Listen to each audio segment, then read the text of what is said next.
கொடைக்கானல் அரசு மேல்நிலைப்பள்ளி அருகே டோபிகானா பகுதி உள்ளது. நகராட்சியின் 13வது வார்டிற்குட்பட்ட இந்த பகுதியில் கடந்த 20 நாட்களாக குடிநீர் சப்ளை இல்லை. இதுகுறித்து நகராட்சியிடம் புகார் அளித்தும் முறையான நடவடிக்கை எடுக்காமல் அதிகாரிகள் மெத்தனம் காட்டி வருவதாக கூறப்படுகிறது. நகராட்சி டாய்லெட்டில் தண்ணீர் இல்லாததால் கடும் துர்நாற்றம் எடுக்கிறது.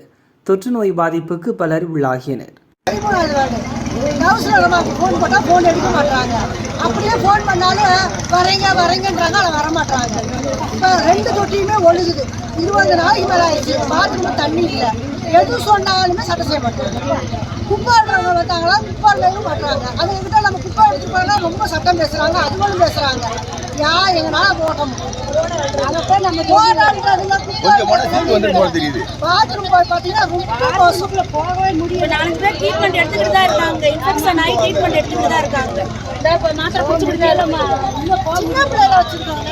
ஏதாச்சும் ஒண்ணுனா என்ன செய்ய முடியும்? நாங்களாம் வயசானவங்க சாப்பிட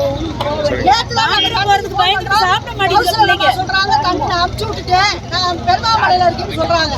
இது வரைக்கும் வரல. கொடைக்கானலில் ஓய்வெடுத்து வரும் முதல்வர் ஸ்டாலின் கவனத்தை ஈர்க்கும் வகையில் குடிநீர் மற்றும் டாய்லெட்டில் தண்ணீர் வசதி கேட்டு பிரதான சாலையில் குடியிருப்போர் சாலை மறியலில் ஈடுபட்டனர். ஸ்பாட்டுக்கு விரைந்த போலீஸ் இன்ஸ்பெக்டர் வசந்தகுமார் பேச்சுவார்த்தை நடத்தினார். உடன்பாடு ஏற்படவே சாலை மறியல் கைவிடப்பட்டது. சாலை மறியலால் 1 மணி நேரம் போக்குவரத்து பாதித்தது.